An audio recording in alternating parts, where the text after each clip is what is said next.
Bismillahirrahmanirrahim. Assalamualaikum warahmatullahi wabarakatuh. Innal hamdalillah nahmaduhu wa nasta'inuhu wa nastaghfiruh wa na'udzu billahi min sururi anfusina wa sayyiati a'malina. May yahdihillahu fala mudhillalah wa man yudlil fala hadiyalah. Asyhadu an la ilaha illallah wahdahu la syarikalah wa anna Muhammadan abduhu wa rasuluh la nabiyya ba'dah amma ba'du. Alhamdulillah, saudara-saudara, bapak-bapak yang kami muliakan, kita dapat berkumpul kembali hadir di majelis yang dirahmati Allah ini di dalam rangka thalabul ilmi, menuntut ilmu yang berkaitan dengan sejarah manusia terbaik Rasulullah Sallallahu Alaihi Wasallam, yang dengan kita mempelajarinya lalu kita praktekkan di dalam kehidupan kita sehari-hari. Mempelajari sirah nabawiyah adalah ibadah. Mempelajari sejarah Nabi Muhammad dapat pahala. Berbeda dengan mempelajari sejarah manusia selain Nabi Muhammad. Jamaah sekalian, pada pertemuan yang terakhir kita sudah membahas tentang hijrahnya Rasulullah dan kaum muslimin ke negeri Habasyah, Ethiopia. Hijrah yang pertama dan hijrah yang kedua. Kemudian setelah orang-orang muslim ada yang kembali ke Mekah, atau setelah hijrah yang kedua itu, mereka tidak berhenti di dalam menyakiti Nabi dan mengganggu kaum muslimin, menghalangi jalan dakwah. Jadi orang kalau sudah betul-betul niat menghalangi jalan dakwah, itu juga sungguh-sungguh. Mereka juga bersabar, mereka bersungguh-sungguh, mereka saling memotivasi di dalam menghalang-halangi jalan dakwah. Padahal mereka di dalam kesalahan, di dalam kesesatan. Sehingga orang seringkali meskipun di jalan yang salah, di jalan yang sesat, tetapi diyakini kebenarannya, ya militan juga, sungguh-sungguh juga. Maka seseorang yang sudah jelas-jelas dalam kebenaran, hendaklah jangan sampai kalah militansinya di dalam mengikuti jalan kebenaran itu. Orang yang salah saja sungguh-sungguh, mosok yang benar kalah sama yang salah, kan begitu. Jadi mereka mengganggu terus menerus. Selama ada celah untuk mengganggu, maka jalan dakwah Nabi diganggu terus menerus. Dan sampai akhirnya mereka bermusyawarah menentukan cara yang terbaik bagaimana supaya Muhammad itu berhenti menyebarkan Islam. Muhammad itu tidak bisa lagi untuk dengan bebas mendakwahkan Islam. Padahal sebelum-sebelumnya yang sudah kita kisahkan begitu banyak cara. Nah, kemudian ketika berkumpul itu pada tahun ke-7 kenabian. Jadi setelah hijrah barulah nanti disebut dengan, atau tahun itu disebut dengan 1, 2, hijrah, 3 dan seterusnya. Tapi sebelum hijrah maka disebut dengan kenabian. 1 tahun kenabian, 2 tahun kenabian. Atau kalau sebelum Nabi Muhammad diangkat menjadi nabi, tahunnya itu ya 10 tahun sebelum kenabian, atau umur Nabi Muhammad. Nah, ini 7 tahun setelah kenabian, mereka bersepakat untuk memboikot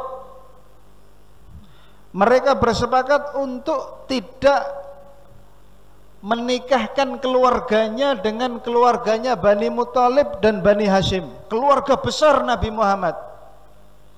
Mereka bersepakat untuk tidak berbisnis, berjual beli, bermuamalah dengan keluarga besar Nabi Muhammad. Dan patut diingat, keluarga besar Nabi Muhammad saat itu tidak semuanya Islam. Banyak di antara mereka yang masih musyrik, yang masih kafir. Dengan harapan diboikot itu, sehingga mereka keluarganya sendiri memberi tekanan kepada Nabi Muhammad,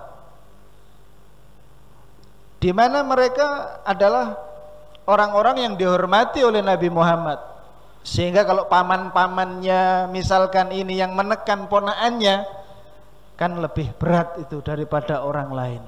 Harapannya begitu, supaya keluarga Nabi Muhammad ini enggak tahan, diboikot, tidak boleh jual beli, tidak boleh menikah, bahkan tidak boleh bergaul, tidak boleh ngomong, mengunjungi tidak boleh. Sehingga keluarga besar Bani Muthalib sama Bani Hashim ini seperti orang asing di Mekah.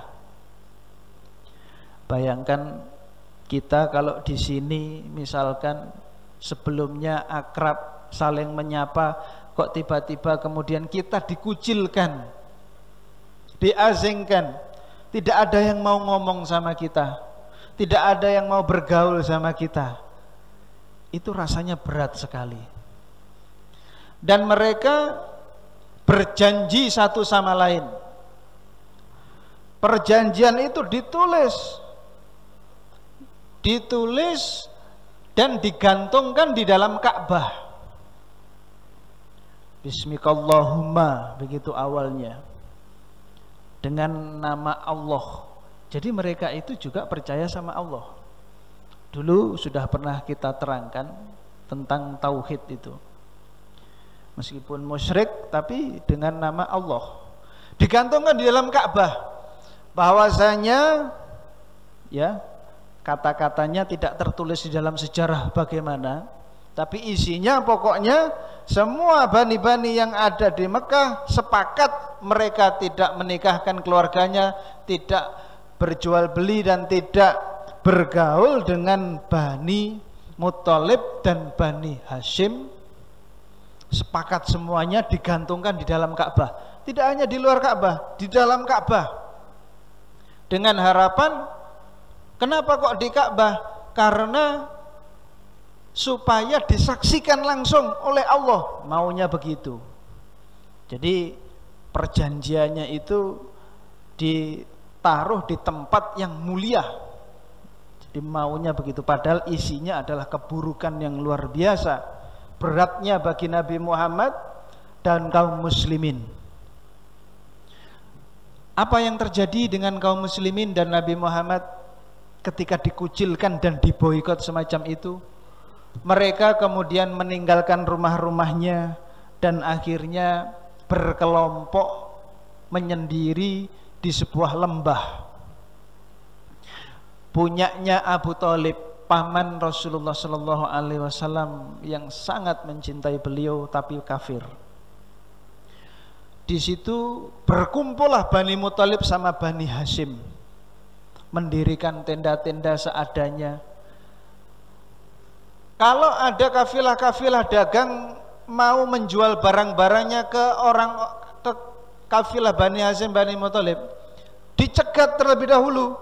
Sebelum masuk Mekah dicegat dan dibeli, diborong barang-barangnya, diborong, lalu kemudian dijual ke orang-orang Bani Muthalib sama Bani Hashim dengan harga setinggi-tingginya, sehingga mereka tidak mampu untuk membelinya. Dan kalau Bani Hashim, Bani Muthalib ini orangnya keluar ke pasar, tidak ada yang mau melayani, baik itu menjual maupun membeli, tidak ada yang mau melayani. Bisa kita bayangkan makan apa lama-lama. Maka disebutkan di dalam kitab-kitab sirah, mereka itu makan dedaunan, daun. Naudzubillah sekali ya apa yang dilakukan oleh orang-orang kafir Quraisy saat itu. Tidak hanya orang muslim saja, banyak di antara keluarga ini yang masih musyrik. Banyak di antara mereka yang masih menyembah berhala. Mereka ikut kelaparan, ikut susah. Ini menunjukkan bagaimana kuatnya persaudaraan di Arab itu. Sampai sekarang, Pak, kuat sekali. Jadi meskipun saudara jauh begitu, masih betul-betul dianggap saudara dan dibelani. Bani Muthalib itu besar, Bani Hashim itu juga besar. Itu dibelani betul Nabi Muhammad, terutama Abu Thalib. Di antara kisah-kisahnya, mereka itu ada di antaranya yang malam-malam dalam keadaan lapar, gelap gulita. Dalam keadaan lapar nyari-nyari makan, jalan ke sembarang tempat nyari-nyari. Kemudian menemukan kakinya itu merasa kok ada yang basah-basah di tanah itu. Entah kulit, entah apa. Kok dijilat itu rasanya kok enak begitu. Kemudian dia makan aja sudah. Nah, kata dia ketika sudah selesai pemboikotan itu 3 tahun, cerita dia, saya sampai sekarang belum tahu apa yang saya makan pada malam itu. Pokoknya saking laparnya, pokoknya basah-basah tak makan aja sudah. Sampai sekarang saya belum tahu apa itu yang saya makan karena gelap. Kemudian juga ada yang ketika dalam gelap itu, ketika kencing, kemudian air kencingnya itu sepertinya mengarah kepada sesuatu yang keras gitu. Ternyata diperiksa itu kulit, ya, kulit. Senang sekali dia menemukan kulit itu. Kemudian dia cuci, dimasak dan dimakan. Karena tiap kali ada orang-orang mau masuk ke dalam lembah itu, maka dicegat sama orang-orang kafir. Sehingga mereka itu hanya mengandalkan belas kasihan dari orang-orang di luar Bani Hashim dan Bani Muthalib. 3 tahun, Pak, itu. Tidak hanya sebulan 2 bulan, 3 tahun. Inilah yang begitu membuat sedih Nabi Muhammad.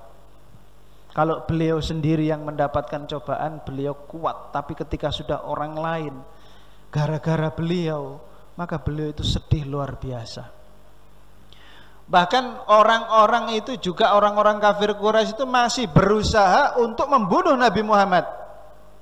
Maka tiap malam Abu Thalib itu selalu menyuruh putra-putranya untuk tidur di tempatnya Nabi Muhammad, dan Nabi Muhammad tidur di tempatnya Abu Thalib. Kamu tidur di sini saja di tempat saya supaya aman. Dan tempat tidurmu biar saudara-saudaramu yang tidur di sana, nanti supaya ketahuan siapa yang mau bunuh itu siapa. Begitu. Itu tiap malam begitu, Pak. Saking cintanya Abu Thalib dengan keponakannya ini Nabi Muhammad. Pernah juga ada keponakannya Khadijah radhiyallahu anha. Khadijah ini kan bukan dari Bani Thalib dan Bani Hashim. Jadi keluarganya terbebaskan dari boikot itu berusaha untuk mengantarkan makanan, tetapi dicegat di tengah jalan dan dirampas makanannya itu, dia suruh kembali lagi, nggak bisa makan.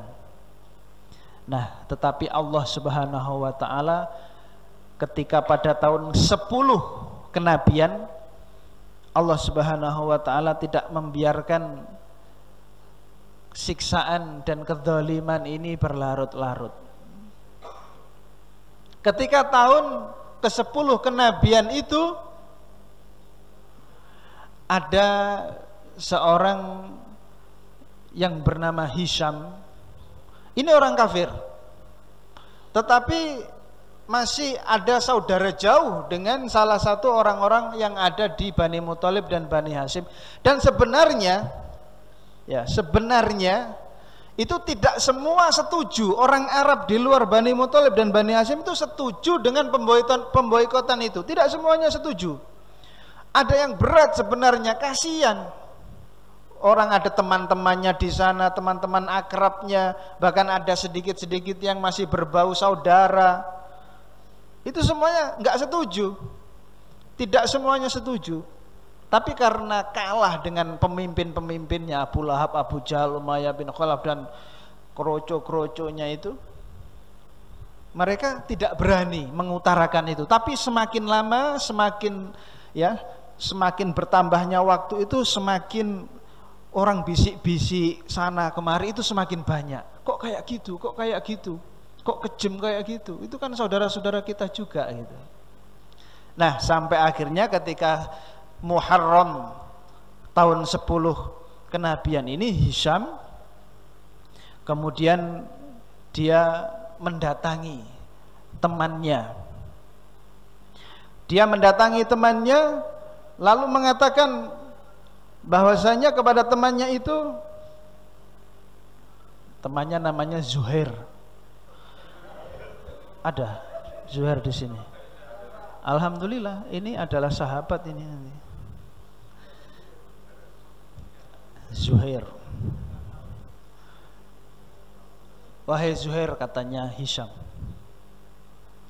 bin Amru, apakah kamu enak makan, enak minum, sedangkan saudara-saudara kita itu lihat di sana nggak bisa makan, nggak bisa minum, kelaparan dan kehausan.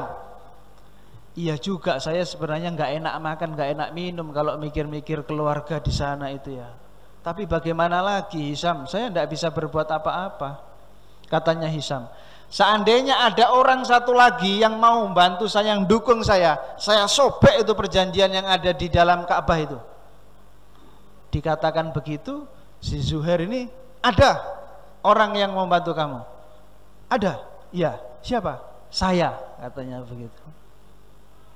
Dia ajak-ajak begitu. Oh, kalau begitu kita cari lagi orang. Lalu Zuhair ini dia mencari, ketemu sama Mut'im. Ngomong sama Mut'im juga begitu. Apakah enak kamu makan, Mut'im? Minum juga enak. Orang saudara-saudara kita di sana kelaparan, kehausan. Katanya Mut'im, ya sebenarnya nggak enak juga saya. Kalau sebenarnya kamu mau bergabung sama saya, ada orang yang mau bergabung sama saya akan nyobek itu. Katanya Mut'im, ya ada, siapa? Saya, katanya itu. Akhirnya Mut'im gabung. Lalu orang-orang ini nyari pendukung-pendukung. Sampai akhirnya ada dapat 5 orang. 5 atau 6 orang yang sepakat untuk menyobek perjanjian yang ada di dalam Ka'bah. Mereka kemudian pergi ke Ka'bah.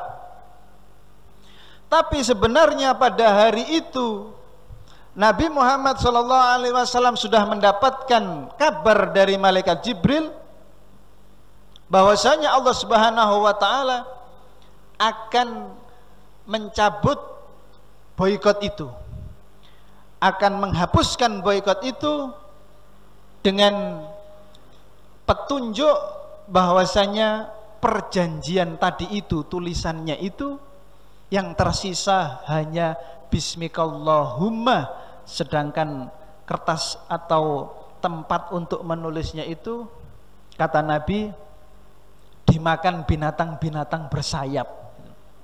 Kalau sekarang ya rayap, itu rayap, dimakan rayap. Nah, Nabi Muhammad menginformasikan ini kepada Abu Thalib. Paman, perjanjian itu sebenarnya sudah hilang, karena yang tersisa hanya bismikallahumma, nama Allah saja, karena telah dimakan rayap habis. Lalu Abu Thalib ini pergi ke Ka'bah juga. Nah, jadi berbarengan sama 6 orang tadi itu yang pergi ke Ka'bah. Setelah di Ka'bah, mereka yang 6 orang ini dulu datang, memanggil-manggil orang supaya berkumpul, kemudian mengatakan, apakah satu orang ini Hisam dulu, apakah kalian itu enak makan, enak minum, hidup nyaman, hidup bahagia, sedangkan saudara-saudara kita yang ada di lembah sana itu mereka kekurangan makan, kekurangan minum, mereka anak-anak kecil menangis. Ya, jadi kalau malam begitu itu dari lembah itu kedengaran itu anak-anak kecil menangis kelaparan, ibu-ibu merintih karena tidak bisa menyusui anaknya, juga dalam keadaan lapar, orang-orang tua yang tidak sempantasnya untuk tidur di tempat semacam itu, dan banyak di antara mereka bahkan yang meninggal dunia, orang-orang tua itu. Termasuk Abu Thalib sendiri, sebenarnya dia sudah tua, 80 tahun. Dengan kondisi fisik semacam itu, harus tidur di tempat semacam itu selama 3 tahun. Itu membuat fisiknya lemah dan sakit-sakitan Abu Thalib. Nah, ketika di Ka'bah tadi itu, kemudian ketika bicara, apakah kalian ridho? Saudara-saudara kalian kelaparan, kita di sini enak-enakan. Ayo kita sobek saja yang di dalam. Lalu ada orang yang mendukung dari penonton itu, ada, oh ya saya setuju. Semakin banyak yang mendukung. Abu Jahal datang, apa-apaan ini? Jangan pedulikan dia, teruskan saja. Saya tahu ini sebenarnya sudah sepakatan ini mereka ini, nanti akan ada yang dukung. Jadi modelnya satu orang maju, ayo kita dukung. Nanti yang temennya yang 6 tadi, satu, kemudian ya saya mendukung gitu. Oh jadi 2, nanti ada orang lagi. Nah kemudian yang ketiga pura-pura lagi, oh ya saya juga mendukung, karena ini sudah sepakatan 6 tadi itu. Katanya Abu Jahal, ini kalian sepakatan ini. Tapi akhirnya kemudian datanglah Abu Thalib. Oh kebenaran ini, tadi itu Muhammad sudah memberitahukan kepada saya bahwasanya plakat perjanjian itu sudah habis dimakan rayap, dan yang tersisa hanya tulisan Bismikallahumma. Padahal Nabi Muhammad belum pernah masuk situ, belum pernah lihat, orang-orang juga belum pernah ada lihat. Setelah 3 tahun itu dibiarin di dalam saja. Kok tahu Nabi? Ya dari Allah. Katanya Abu Thalib, ini dijadikan sebagai patokan. Kalau apa yang dikatakan, nanti kita periksa ke dalam, kalau apa yang dikatakan Muhammad itu betul, hanya tinggal Bismikallahumma saja, maka ini menunjukkan bahwasanya Muhammad ini benar, dan kalian harus menghapuskan boikot ini, membebaskan Bani Muthalib dan Bani Hashim. Kalau memang salah dan ternyata plakatnya itu masih utuh, tidak berkurang sedikit pun, tidak ada yang makan, tidak seperti yang diinfokan Muhammad, silahkan sudah, kalian teruskan sekehendak hati kalian, katanya Abu Thalib, nantang begitu. Karena Abu Thalib yakin Muhammad tuh nggak pernah bohong, mesti benar. Dan ternyata ketika mereka bareng-bareng masuk, betullah seperti yang dikatakan Nabi Muhammad, bahwasanya plakat itu hanya tersisa Bismikallahumma, yang lainnya itu sudah habis dimakan rayap. Dari situ kemudian semuanya senang bahwasanya boikotnya itu berhasil, boikotnya itu telah habis. Jamaah sekalian dirahmati Allah Subhanahu wa taala, apa hikmah yang bisa kita ambil dari kisah pemboikotan ini? Yang pertama yaitu orang-orang musyrik, orang-orang kafir itu kebanyakan, meskipun mereka telah melihat tanda-tanda kebenaran Islam, tanda-tanda kebenaran Nabi Muhammad, mereka tidak mau mengakuinya, mereka tidak mau kemudian memeluk agama Islam, tetapi malah menghina, padahal mereka tahu. Allah Subhanahu wa taala berfirman, wa idz yarau ayatan yu'ridu, apabila mereka melihat tanda-tanda kebesaran Allah, mereka berpaling. Wa yaqulu, dan kemudian mereka mengatakan sihrun mustamir, ini hanyalah sihir yang terus menerus gitu.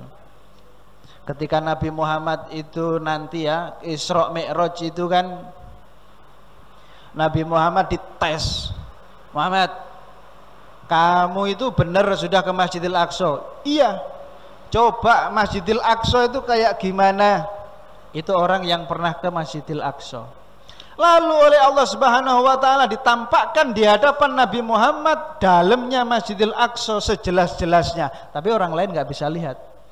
Oleh Nabi Muhammad kemudian dijelaskan tiang-tiangnya jumlahnya segini, ornamennya kayak begini, jelas sejelas-jelasnya. Orang yang pernah ke Masjidil Aqsa, oh iya betul. Tapi apakah setelah itu kemudian dia beriman? Tidak. Jadi kebanyakan orang-orang kafir itu begitu. Wa idh yarau ayatan yu'ridu wa yaqulu sihrun mustamir. Kalau mendapatkan tanda-tanda kebesaran Allah, maka mereka berpaling, nggak mau. Padahal ini sudah jelas-jelas. Nabi Muhammad mengatakan plakatnya hanya Bismikallahumma saja. Padahal Nabi tidak pernah masuk, tidak pernah ada yang memberitahu juga. Ini berarti Allah Subhanahu wa taala. Tapi jarang orang yang masuk Islam ketika sudah tahu bahwasanya Islam itu benar. Tapi tidak semuanya, terkadang ada orang yang tergugah, ada orang yang berpikir, oh iya betul. Kalau zaman sekarang seperti Nabi Muhammad itu pernah menyebutkan bahwasanya di antara lebarnya pintu surga, ya antara ini kan pintu itu Pak ya, itu Mas, itu pintu. Antara lebarnya daun pintu yang satu dengan daun pintu yang satunya itu. Bukan lebar pintunya, tetapi lebar daun pintu ini sampai situ. Kata Nabi, antara Mekah sampai daerah namanya Hajar. Atau kata Nabi, antara Mekah dengan daerah namanya Busro. Jadi Mekah itu misalkan di sini, ini Mekah, Hajar itu di sini, Busro itu di sini. Jadi kata Nabi Muhammad, lebarnya itu antara Mekah sama Hajar atau antara Mekah sama Busro. Nah, zaman dulu orang hanya beriman begitu saja karena orang tidak bisa ngukur jauhnya sini Hajar itu berapa dan jauhnya sini Busro itu berapa. Dan ketika zaman modern ini ada Google Map, ada yang lain-lain begitu itu, kemudian diukur ya, Mekah Hajar itu 1272 kilometer, kurang lebih Jakarta Denpasar. Dan diukur juga Mekah Busro persis 1272 kilometer juga. Subhanallah, bayangkan, kok Nabi Muhammad tahu? Antum, kalau antum nyebutin aja paling ngawur. Kira-kira ya kayak sini Jember atau sini Bondowoso gitu aja. Diukur beda sini Jember sama sini Woso. Ini Nabi Muhammad 1272 kilometer persis antara Mekah Hajar dan antara Mekah Busro. Kok bisa? Kok tahu? Allah berarti. Jadi permisalannya itu kata Nabi atau berarti sama dan sama persis. Dan masih banyak lagi kebenaran-kebenaran Islam yang itu adalah tanda-tanda kebesaran Allah Subhanahu wa taala. Termasuk ada lautan yang tidak bisa bergabung kan, ada lautan yang warnanya biru, kemudian yang sini warnanya hijau gitu, di tengah lautan, tapi tidak bisa gabung. Itu ada di dalam Al-Quran juga.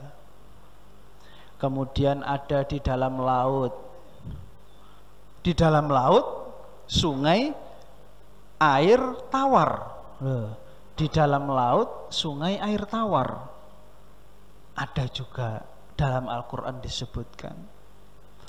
Belum proses kejadian manusia di dalam perut ibu, sudah disebutkan Al-Quran 1400 tahun yang lalu.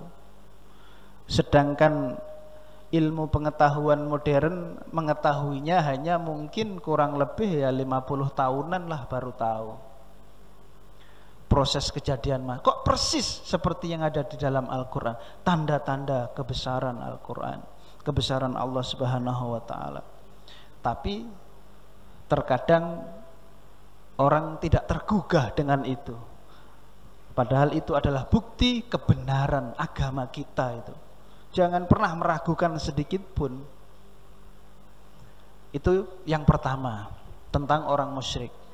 Kemudian yang kedua, hikmahnya yaitu bahwasanya terkadang Allah Subhanahu wa ta'ala itu membantu agama ini dengan orang-orang fajir, orang-orang kafir. Tadi kan 6 orang itu masih musyrik semuanya, tapi membantu orang Islam. Rasulullah bersabda, innallaha la yu'ayyidu ad-din birrajulil fajir. Sesungguhnya Allah Subhanahu wa ta'ala yu'ayyid hadzal din birrajulil fajir, terkadang mengokohkan agama ini dengan laki-laki orang-orang yang fajir, orang-orang yang banyak maksiat, orang-orang pendosa, bahkan orang-orang kafir. Orang-orang kafir tapi membantu orang Islam. Nah, itu memang dari Allah Subhanahu wa ta'ala juga. Ada musola, pembangunan musola, sehari-harinya ya, musola itu sehari-harinya sepi. Hanya kalau sholat duhur itu hanya 3 orang, atau ndak ada sholat duhur karena ndak ada orangnya. Pernah saya di sana itu adzannya kenceng, bahkan sebelum adzan ya baca Al-Quran kenceng. Jadi kayak wah ini kayaknya rame nih. Dari jauh itu saya datangi, ternyata orangnya cuma 1. Ya yang adzan tadi itu. Oh mungkin belum datang. Saya tunggu nggak datang-datang juga. Sampai dia qomat, ya qomat sendiri, kemudian jadi imam sendiri. Saya makmumnya sendiri. Padahal sound system ini kenceng sekali. Nah, kemudian ketika musola ini direnovasi, yang bantu itu banyak sekali. Kalau sudah pagi itu ramai, wajah-wajah yang nggak pernah kelihatan tuh kelihatan, bantu. Seneng, semangat kalau bantu pembangunan musola. Ngecor dan sebagainya, bahkan semen datang sendiri, pasir datang sendiri, orang bantu ini. Nah, tapi kalau sudah waktunya sholat, sepi lagi gitu. Kemana tadi orang-orang tadi? Ya nggak tahu. Nah nanti kalau sudah waktunya kerja lagi, ramai lagi, anak-anak muda, gayeng gitu. Malam, jangankan malam, siang aja sepi lagi. Nah, ini orang-orang yang nggak pernah sholat, tapi semangat di dalam terkadang membantu agama.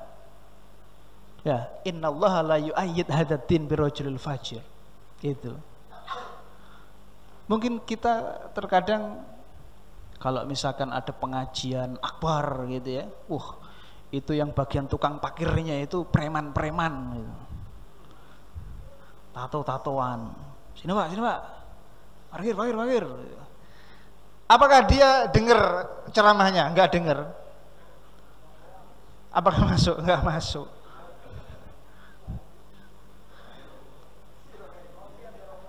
Ya, itu. Ada juga yang sering saya temui itu, saya itu sering sekali memberangkatkan mayat ke kuburan. Memberangkatkan mayat ke kuburan, itu banyak biasanya di kuburan sudah anak-anak muda itu.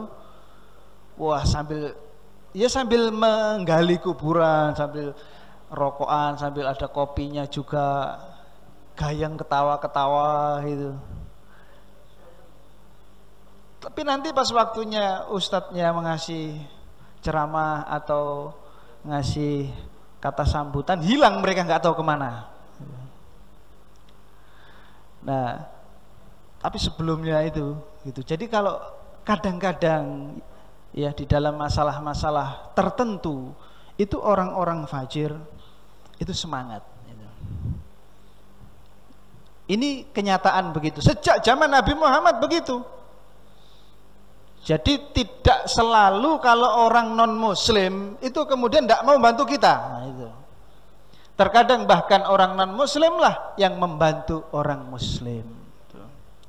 Itu harus disadari. Kemudian yang berikutnya yaitu kalau orang kafir itu menyiksa orang muslim, maka mereka menyiksanya betul-betul ya. Luar biasa, kejam sekali.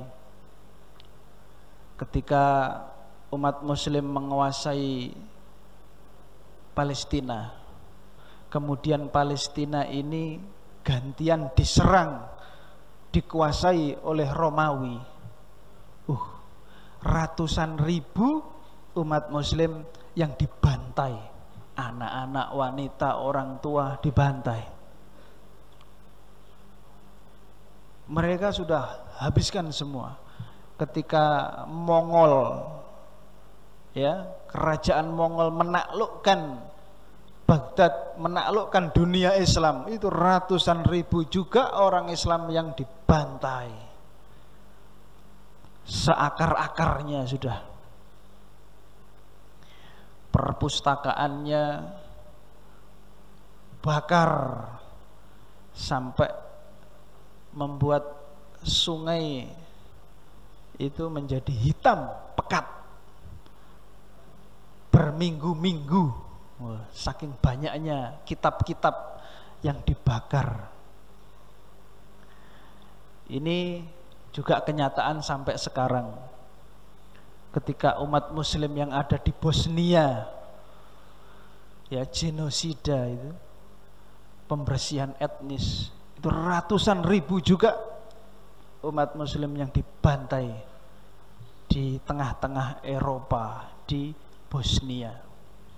Sampai sekarang sering ditemukan kuburan massal, sampai sekarang isinya 100 orang, 200 orang muslim. Tapi ketika Islam perang, ya, ada penelitian, ini jawaban bagi orang-orang yang menuduh Islam itu penuh dengan kekerasan, disebarkan dengan perang, disebarkan dengan pedang. Islam itu dari seluruh peperangan umat muslim, seluruh peperangan umat muslim dari sejak zaman Nabi Muhammad sampai khalifah yang terakhir, itu korban jiwanya dari kedua belah pihak. Dari kedua belah pihak itu hanya hampir 1000, tidak sampai 1000 dari kedua belah pihak. Perang dunia kedua saja berapa coba? Minim 5 juta. Itu satu perang, belum perang-perang yang lain. Kemudian di dalam Al-Quran itu satu pun tidak ada kata-kata pedang. Antum coba nyari dari awal Al-Fatihah sampai kul a'udzu birabbin nas. itu tidak ada kata-kata saifun, itu tidak ada, pedang itu tidak ada, lafadz pedang itu tidak ada. Kok gitu nuduh-nuduh Islam katanya disebarkan dengan pedang? Tidak mungkin. Agama yang tenang, agama yang indah, agama yang penuh dengan kasih sayang, itu diakui sendiri oleh Om Deddy Corbuzier itu. Kita lanjutkan. Setelah pemboikotan tadi itu bebas, Abu Thalib sakit, Pak, karena sudah sepuh dan kondisi alamnya kayak begitu, sakit. Ketika sakit parah dan orang-orang kafir Quraisy ini mulai bisik-bisik, waduh, ini kalau Abu Thalib mati, ini jangan-jangan gara-gara kita, ini Muhammad nanti nyebar-nyebarin gara-gara kita. Bagaimana kalau kita ke sana, kemudian kita bujuk lagi Abu Thalib sebelum mati untuk mengajak Muhammad berhenti di dalam mendakwahkan Islam itu. Lalu kemudian mereka mendatangi Abu Thalib, ada kurang lebih 25 orang. Abu Thalib saat itu masih dalam keadaan agak sakit begitu, belum begitu parah, tapi sudah mendekati kematiannya. Itu jadi tahun ke-10 kenabian.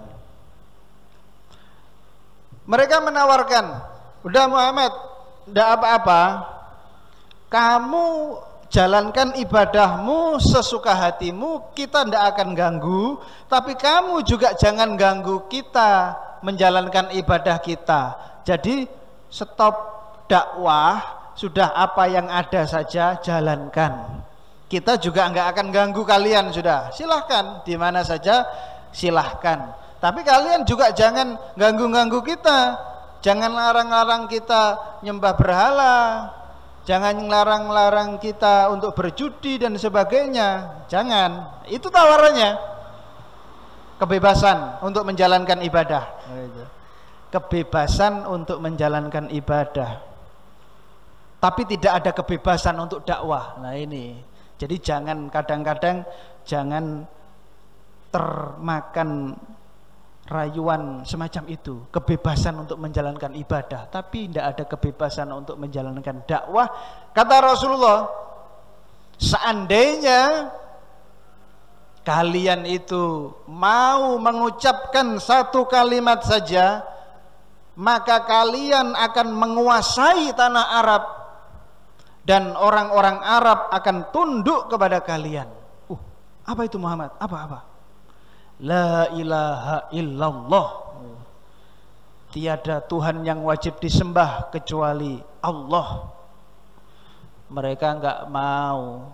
Ya sama aja dong, mereka enggak mau. Kemudian Allah Subhanahu wa ta'ala menurunkan ayat di dalam Al-Quran,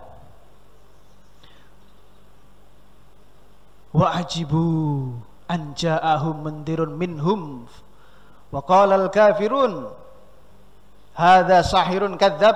Mereka heran ketika didatangkan seorang nabi dari kalangan mereka sendiri, dan orang-orang kafir kemudian mengatakan, ini tukang sihir ini Muhammad. Aja'alal alihata ilahan wahida inna hadza la syai'un ujab. Apakah Muhammad ini akan menjadikan Tuhan-Tuhan yang banyak itu satu Tuhan saja? Sesungguhnya ini adalah perkara yang mengherankan. Jadi orang kafir itu, kalau orang sudah biasa bertuhan banyak, itu disuruh nyembah satu Tuhan, itu heran. Pak, Mas, heran. Lah, kok Tuhan cuma satu? Nah itu. Ini mengherankan sekali. Mengherankan sekali. Kemudian wantolakal mala'u minhum animsu wasbiru. Kemudian para pemimpin-pemimpinnya itu berkumpul.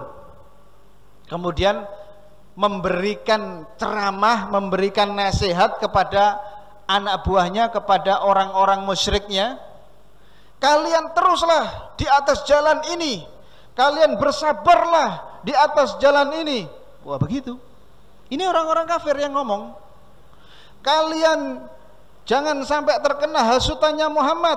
Kita ini yang benar. Inna hadza la syai'un yurad. Sesungguhnya agama kita ini nyembah berhala dan segala macam hal-hal yang diajarkan sama agama ini adalah yang dikehendaki oleh Tuhan kita. Oh, begitu. Jadi mereka itu juga semangat di dalam menyebarkan agamanya dan menahan dakwah Islam. Rongrongan, menurut mereka ya, rongrongan dakwah Islam. Jadi mereka ngasih motivasi, ngasih semangat. Ma sami'na bihadza fil millatil akhirah inna hadza illa ikhtilat. Kita kan belum pernah mendengar ajaran-ajarannya Muhammad ini. Ini menyelisihi, ini hanya dusta yang diada-adakan saja. Jadi gitu. Ya. Jadi apa pelajarannya? Yaitu terkadang orang awam itu tidak bisa membedakan mana yang salah, mana yang benar. Kok terkadang ada orang semangat itu, oh ini pasti benar ini benar ini. Bahasanya enak, penyampaiannya enak, retorikanya bagus. Oh ini benar ini. Makanya disitulah pentingnya kita itu belajar ilmu. Yang dengan ilmu itu kita bisa membedakan mana yang benar, mana yang salah. Tidak hanya berdasarkan penampilan, tampilan saja. Karena dai keburukan itu juga enak-enak. Jalannya lebih luas dan lebih bermacam-macam. Dai keburukan itu lebih menarik. Nah, kita harus lebih semangat daripada mereka. Jadi mereka nggak mau. Ini loh, kata ulama, jangan sampai kita itu kalah dengan orang-orang pada zaman jahiliyah. Orang-orang zaman jahiliyah itu tegas, nggak mau mengucapkan la ilaha illallah Muhammad, nggak mau. Kenapa? Karena konsekuensinya dia tahu dia akan menyembah satu Tuhan, dan itu tegas, saya nggak mau. Nah, yang aneh itu orang sudah mengucapkan la ilaha illallah tetapi tidak tahu konsekuensinya. Ini kan pinteran Abu Jahal berarti. Abu Jahal tegas, nggak mau saya, nggak mau mengucapkan.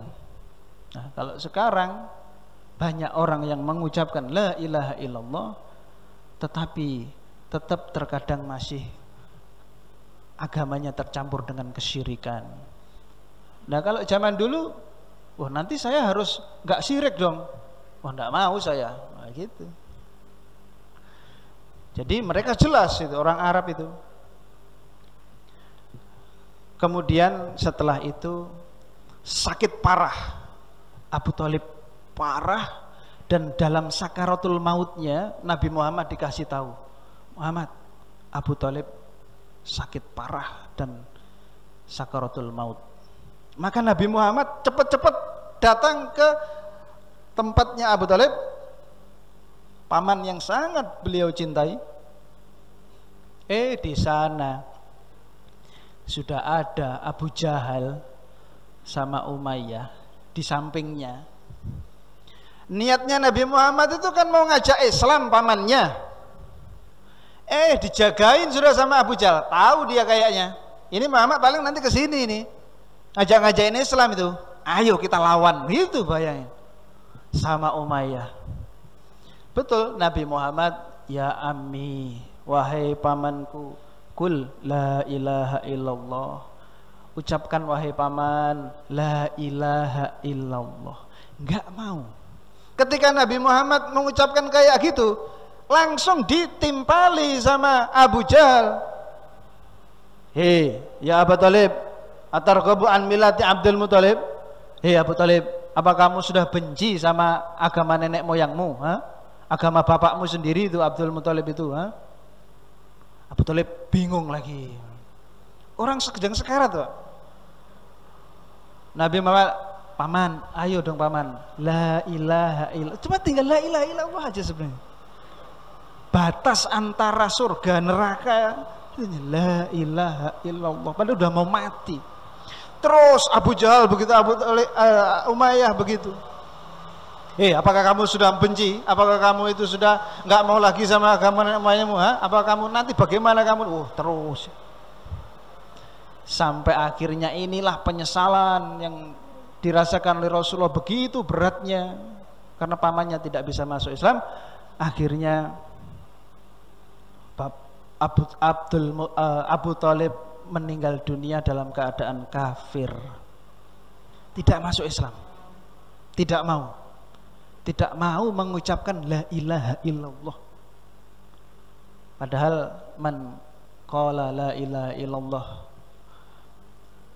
man kana akhiru kalamihi la ilaha illallah dakhalal jannah. Barang siapa yang akhir katanya itu la ilaha illallah, maka masuk surga. Ini menunjukkan betapa beratnya, sulit ya la ilaha illallah itu. Nggak bisa direkayasa-rekayasa.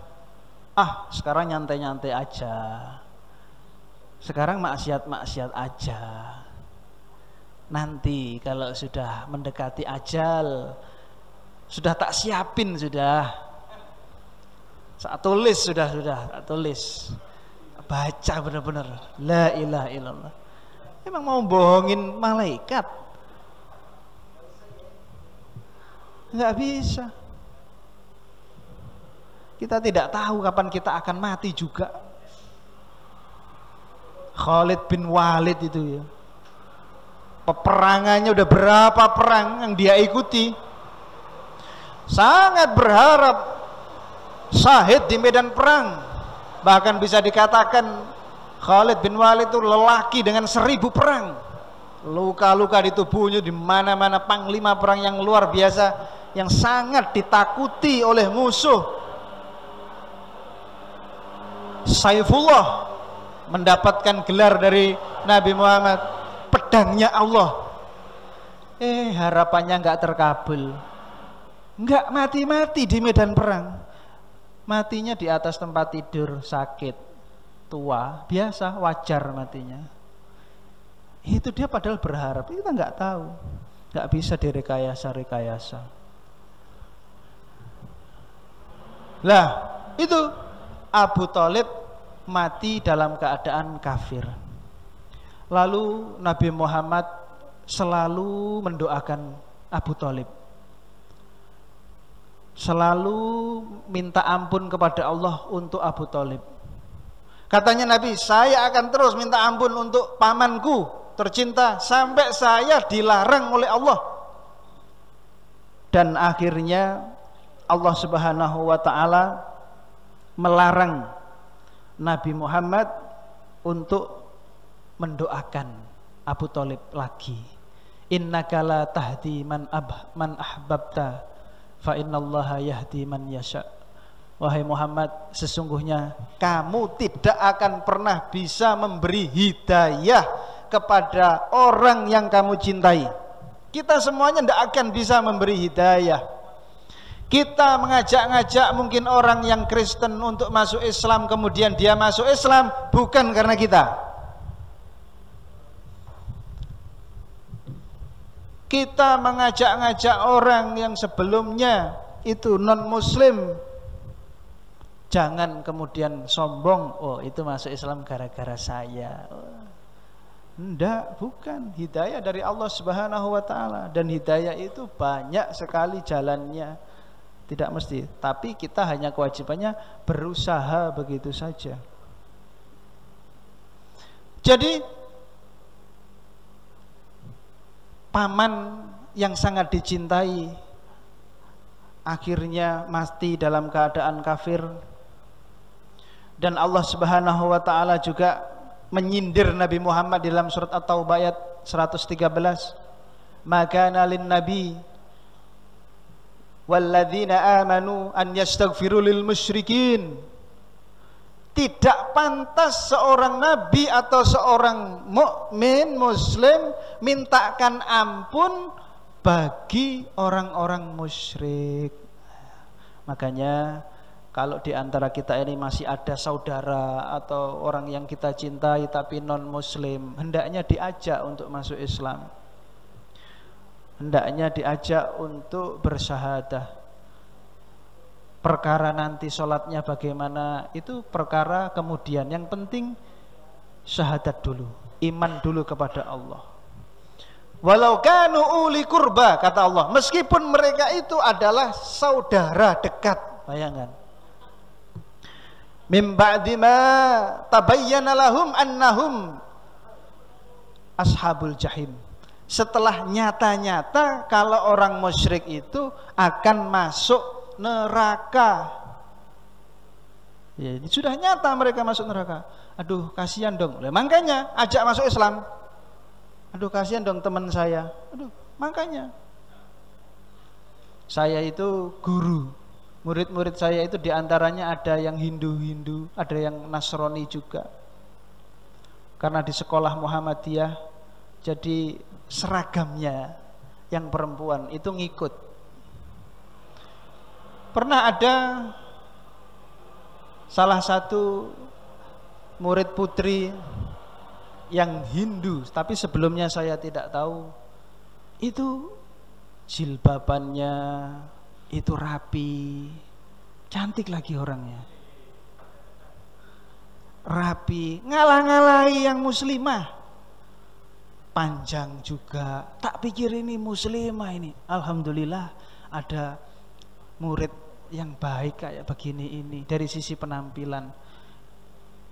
Ketika saya baca absennya ternyata Hindu, Hindu. Dan anaknya itu baik, tutur katanya baik, sama teman juga baik, pergaulannya baik, pakai jilbab panjang. Tapi nanti kalau keluar sekolah atau sudah selesai di rumah ya dicopot lagi di sekolah itu. Bagus, teman-temannya itu pada senang sama dia. Ketika saya terangkan tentang bahwasanya orang kafir tidak akan masuk surga, bahkan mencium baunya saja tidak, itu teman-temannya, Pak, itu gimana kalau itu baik kayak begitu itu temannya itu, apakah nggak bisa masuk surga juga? Nggak bisa. Kalau emang kasihan, cinta sama seseorang, maka diajak masuk Islam. Jadi kecintaannya tidak hanya di dunia, tetapi di akhirat juga. Nah, itu. Paman Nabi Muhammad saja tidak bisa masuk surga. Tetapi kata Nabi Muhammad, paman Nabi Muhammad mendapatkan keistimewaan berada di neraka yang paling ringan, yang paling dangkal. Yang paling ringan dia tetap neraka, tapi bukan hanya panas. Kata Nabi Muhammad, ya, yanta'il, hukumannya itu yang di neraka yang paling ringan itu, atau hukuman yang paling ringan itu disuruh memakai sandal na'lain, dua sandal, yaghla dimaghuhu bihima, yang dengan dua sandal yang panas tadi itu otaknya mendidih. Ini panasnya kan sampai sini, otak sampai mendidih dan tidak mati, hidup terus. Ini yang paling ringan, Pak. Saya kalau ngasih ceramah tentang surga itu seweneng. Terus kemudian nanti selesai ceramah, Ustadz, kalau yang nerakanya enggak usah Ustadz ya, surganya saja. Takut. Ya kita harus imbang sebenarnya. Pemahaman tentang surga iya, neraka juga iya. Jangan cuman seneng-seneng aja, bidadari-bidadari aja. Neraka. Jadi jangan sampai kita itu merasa aman dari ancaman Allah. Jadi harus seimbang ya. Khauf wa roja. Harap kepada Allah, berharap kepada surga, dan juga takut dengan neraka. Itu. Jangan hanya berharap sama surga saja, nerakanya dilupakan. Jangan, bahaya. atau terlalu takut sama surga saja, sama neraka, tapi surganya dilupakan. Itu jangan juga.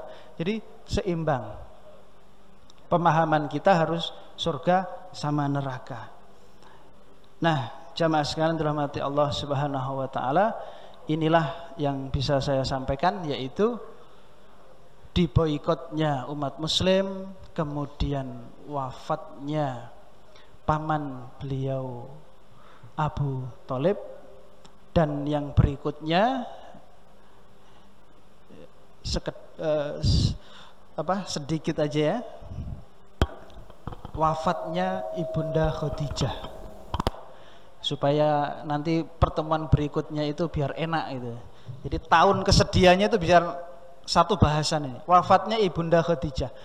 Ada yang mengatakan 3 hari setelah pamannya wafat, itu Ibunda Khadijah, istri tercinta, itu wafat.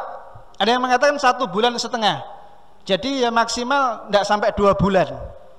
Bayangkan Pak, habis diboikot, paman beliau wafat, Ibu Khadijah istri tercintanya wafat juga. Ini betul-betul berat bagi Nabi Muhammad, berat sekali. Padahal Khadijah itu sudah janjikan surga oleh Allah, dan baiknya luar biasa. Ketika semua orang mendustakan Nabi, Khadijah membenarkan Nabi Muhammad. Ketika semua orang tidak ada yang mau bantu Nabi Muhammad, Khadijah dikucurkan hartanya untuk membantu Nabi Muhammad. Ketika istri-istri Nabi Muhammad yang lain tidak memberikan beliau putra, Khadijah memberikan anak-anak kepada Rasulullah. Sehingga Rasulullah itu, ini yang patut dicamkan juga ya, Rasulullah itu tidak berpoligami kecuali setelah wafatnya Khadijah. Setelah istri yang paling dia cintai, beliau cintai, itu wafat. Nah, berarti nunggu dulu. Kok masih lama tadi? Dikasih minum ini aja, jangan. Nah, ini semoga bermanfaat. Monggo silakan kalau ada pertanyaan-pertanyaan.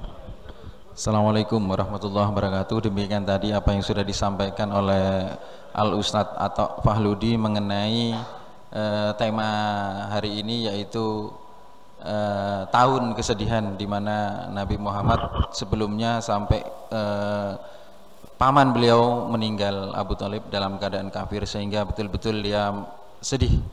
Selanjutnya barangkali ada teman-teman yang ingin langsung bertanya pada sesi kesempatan kali ini, kami persilahkan nanti langsung dijawab oleh Ustadz Atok langsung. Kami persilahkan Mas Eko atau Pak Taufik, mungkin Pak, kami persilahkan untuk yang pertama kali, Pak Taufik. Ya, silakan. Bisa tema yang lain juga bisa.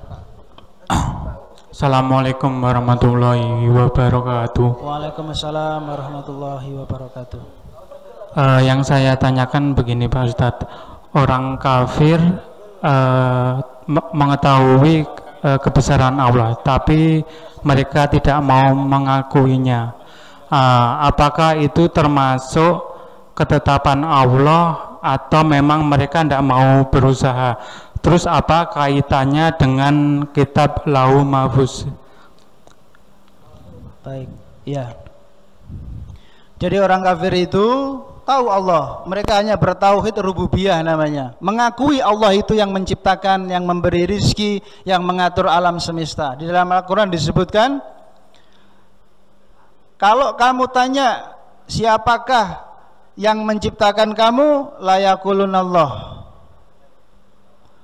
Walain sa'altahum man khalaqahum la yaqulunallah. Mereka kalau ditanya siapa yang mengatur bumi alam semesta, Allah. Tetapi mereka juga menyembah berhala-berhala. Nah, ketika ditanya, kenapa? Sudah percaya Allah yang menciptakan, sudah percaya bahwasanya Allah yang mengatur, kok enggak hanya nyembah Allah aja, kok pakai nyembah-nyembah yang lainnya juga?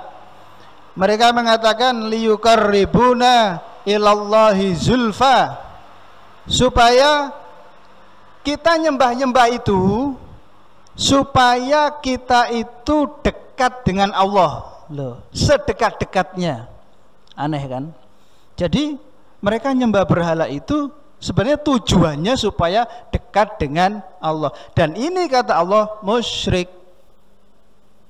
Ini yang dikatakan kafir di neraka.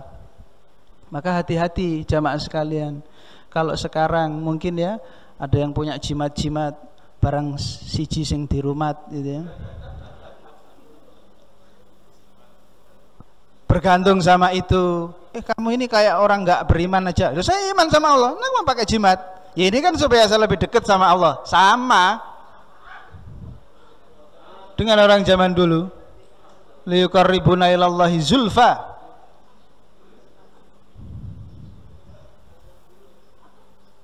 Nah, kemudian apakah ini sudah takdir Allah Subhanahu wa taala? Ingat pembahasan takdir ini ya, jangan sampai keliru. Kalau orang keliru dalam pemahaman takdir, maka nanti isinya hanya menyalah-nyalahkan Allah. Pernah di dalam zamannya Umar bin Khattab ada seorang pencuri mau dipotong tangan sama Umar bin Khattab.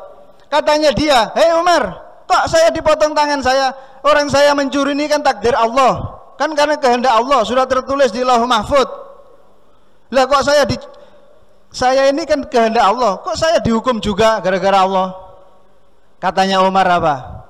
"Saya motong tanganmu juga kehendak Allah." Begitu. Pinter Umar bin Khattab.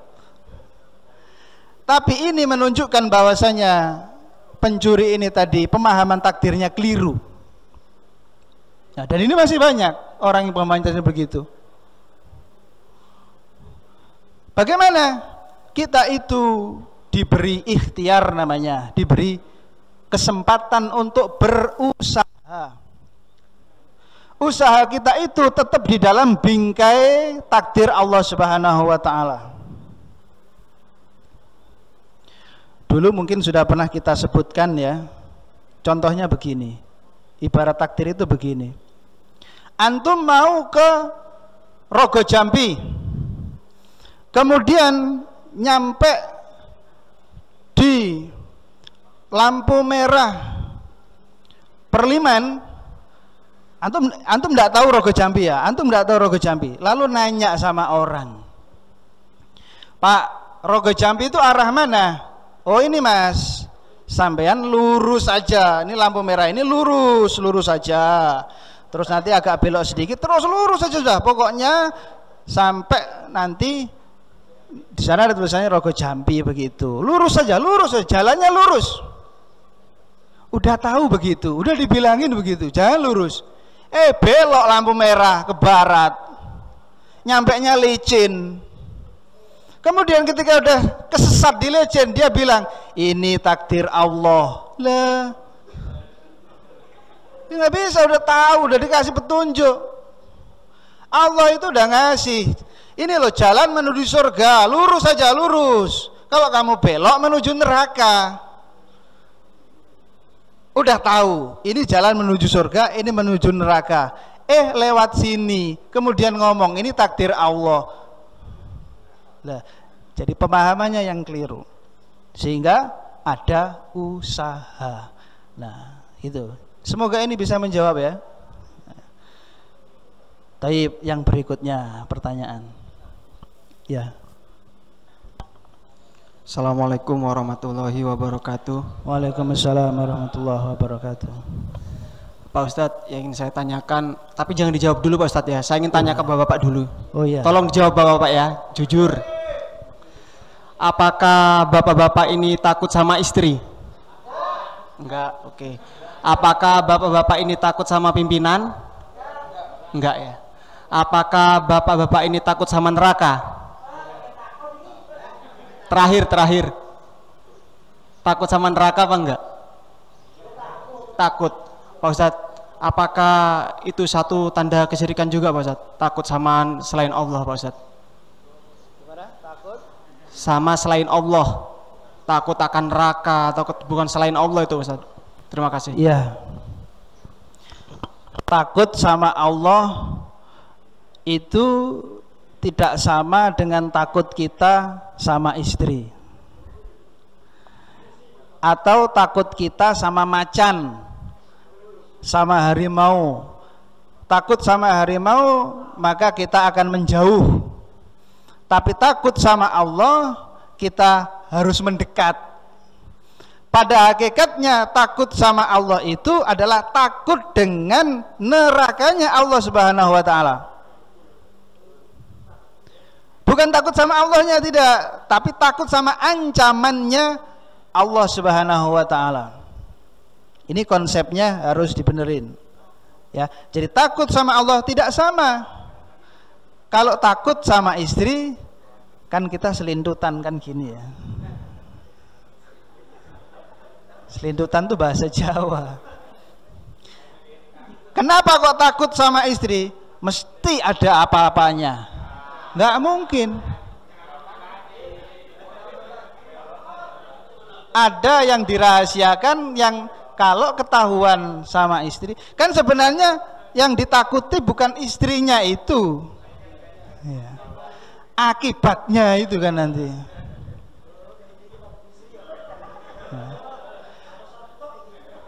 Sama Allah begitu. Jadi ya kita boleh, artinya nggak, saya takut sama harimau, takut sama istri ya boleh, tetapi pemahaman kita jangan disamakan dengan kita takut kepada Allah. Takut sama Allah semakin mendekat, takut sama istri semakin menjauh ya. Lagian kenapa kok istri ditakutin itu ya. Ya monggo silakan yang berikutnya. Ya.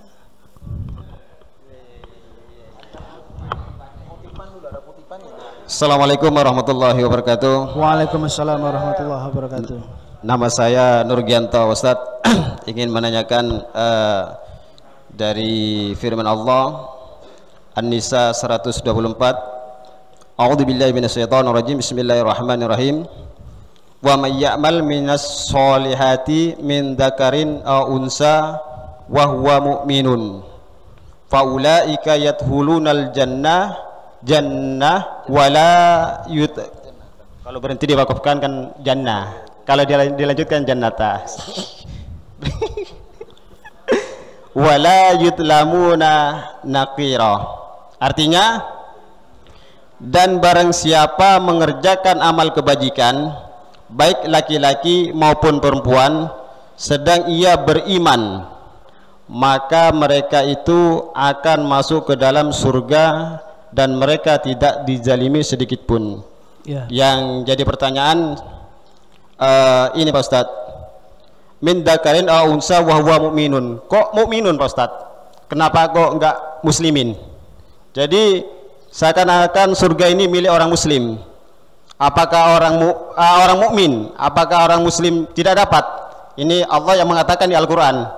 Kok unsa wa huwa mu'minun, kok bukan muslimin? Mohon penjelasan Pak Ustadz. Ya.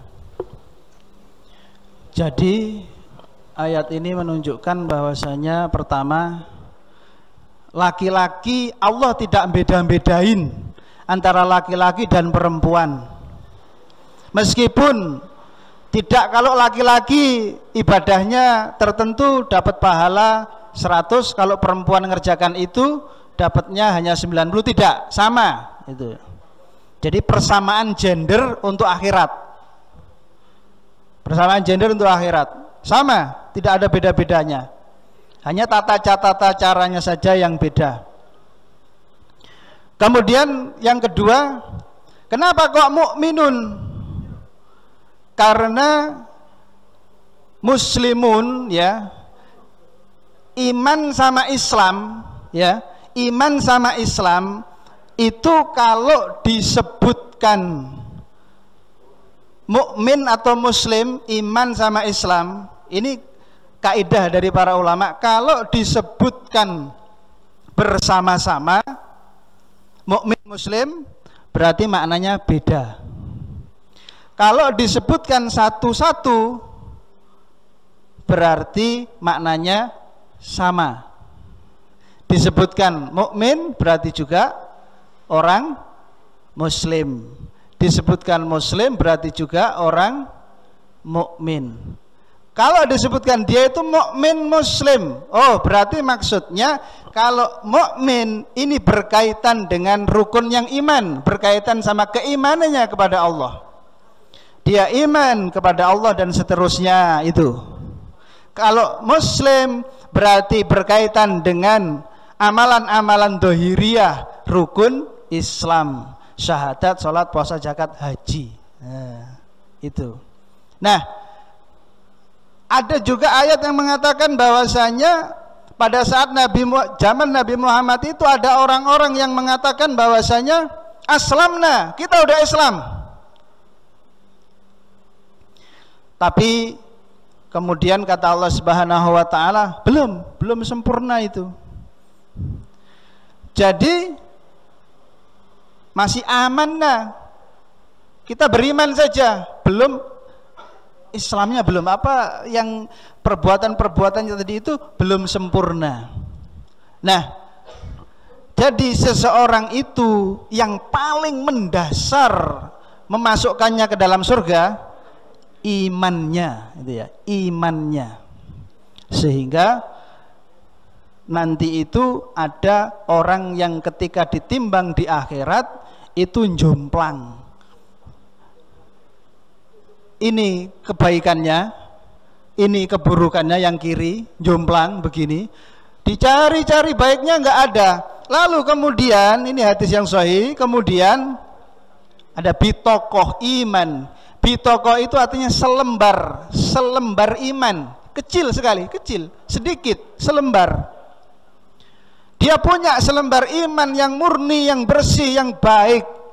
Kemudian selembar iman ini ditaruh di timbangan sehingga membuat timbangannya itu sama beratnya iman itu. Sehingga kemudian orang ini dimasukkan surga oleh Allah Subhanahu wa taala. Karena iman. Jadi jamaah sekalian, iman ini lebih berharga daripada dunia dan seisinya. Jangan sampai terkotori. Terkotori aja jangan, apalagi lepas. Hanya gara-gara ketemu cewek non muslim itu aja udah nggak kuat imannya.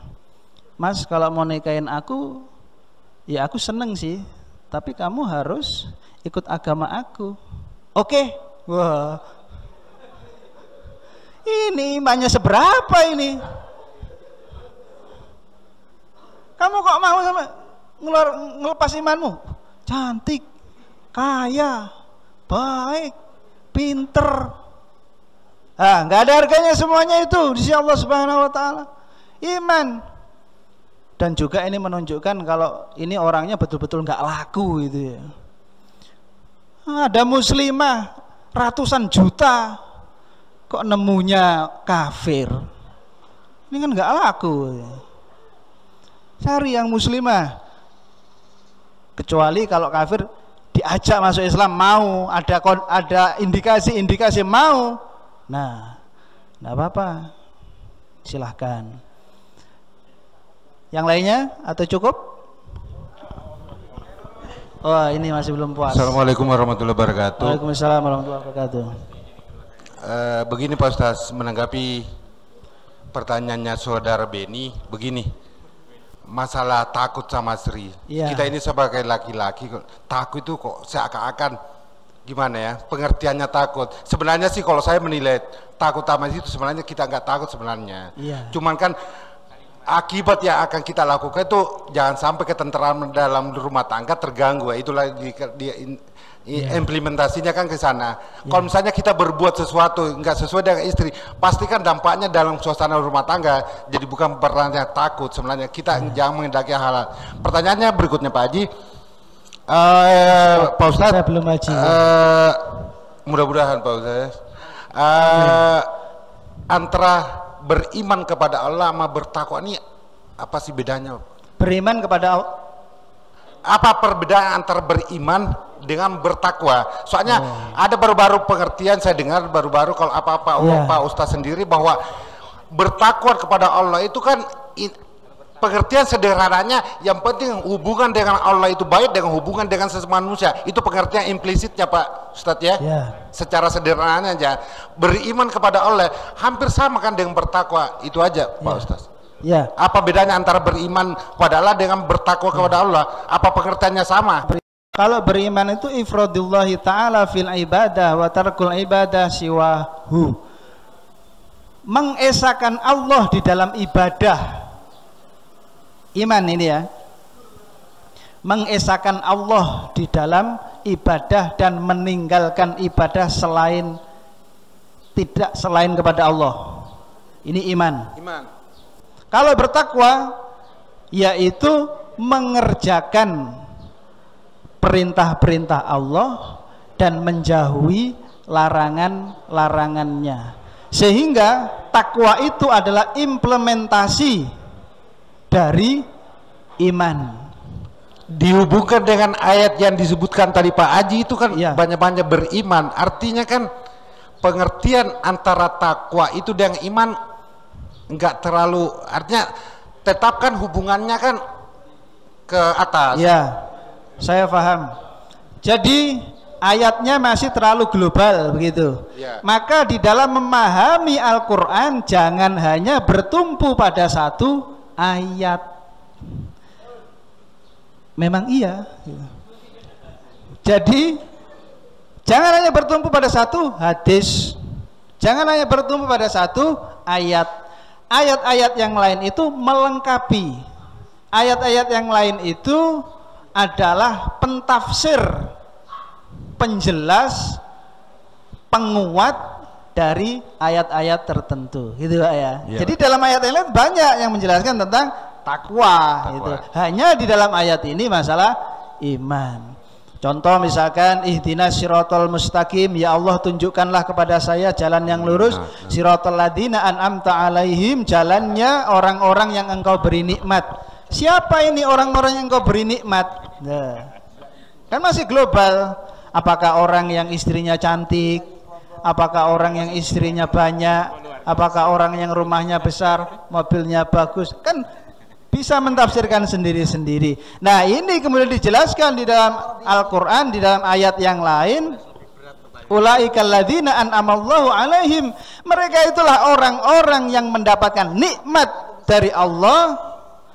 Minan nabiyyin, yaitu para nabi, siddiqun, orang-orang yang siddiq terpercaya, orang-orang syuhada wassolihun. Nah begitu, ketika kita baca an'amta alaihim, itu supaya kita itu seperti para nabi, para siddiqun, para syuhada, atau orang-orang yang soleh. Nah gitu.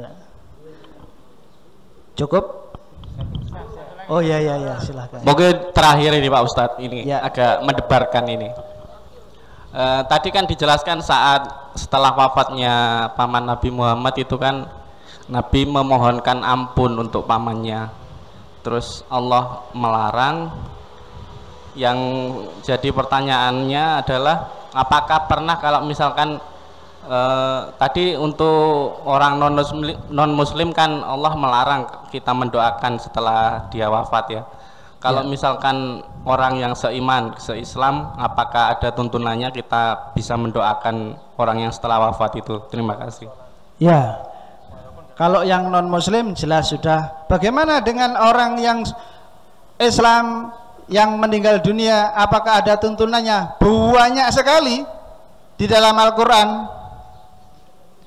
Di antaranya Rabbana ighfir lana wal ikhwanina alladzina sabaquna bil iman wa la taj'al fi qulubina ghillan lil ladzina amanu Rabbana innaka raufur rahim. Orang-orang yang soleh itu yaitu orang-orang yang berdoa, ya Allah ampunilah kami dan ampunilah orang-orang yang telah mendahului kami dalam keimanan.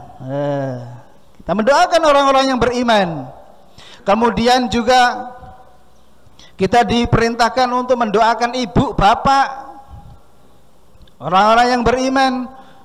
Kita juga diperintahkan untuk mendoakan para sahabat-sahabat Nabi. Jadi ayat tadi itu berkenaan dengan sahabat-sahabat Nabi sebagai orang yang beriman pertama kali, yang mendahului kita di dalam iman. Dan Nabi Muhammad juga ketika ada Raja Habasyah yang bernama siapa? Raja Habasyah? Lupa sudah ya? Saya lupa juga yang kemarin pembahasannya itu. Raja Habasyah ya, itu kan tidak pernah mengerjakan ibadah, tidak pernah mengerjakan syariat, tapi sudah masuk Islam itu karena sulitnya. Lalu Najasyi ya rajanya itu, Raja Najasyi ini kabar kematiannya nyampe kepada Nabi Muhammad. Lalu kata Nabi Muhammad, "Sholatilah saudaramu itu." Sholat itu berarti didoain. Jadi kita mensolatkan mayat itu pada hakikatnya kita mendoakan mayat itu, kita juga memberikan syafaat. Ya, nanti ada pembahasan syafaat mungkin. Jadi kita harus mendoakan orang yang telah meninggal, orang-orang yang beriman itu. Semoga jamaah sekalian apa yang kita pelajari bermanfaat bagi kita semuanya ya. Mohon maaf apabila ada kesalahan, apabila ada yang kurang pas. Billahi taufiq wal hidayah. Wassalamualaikum warahmatullahi wabarakatuh.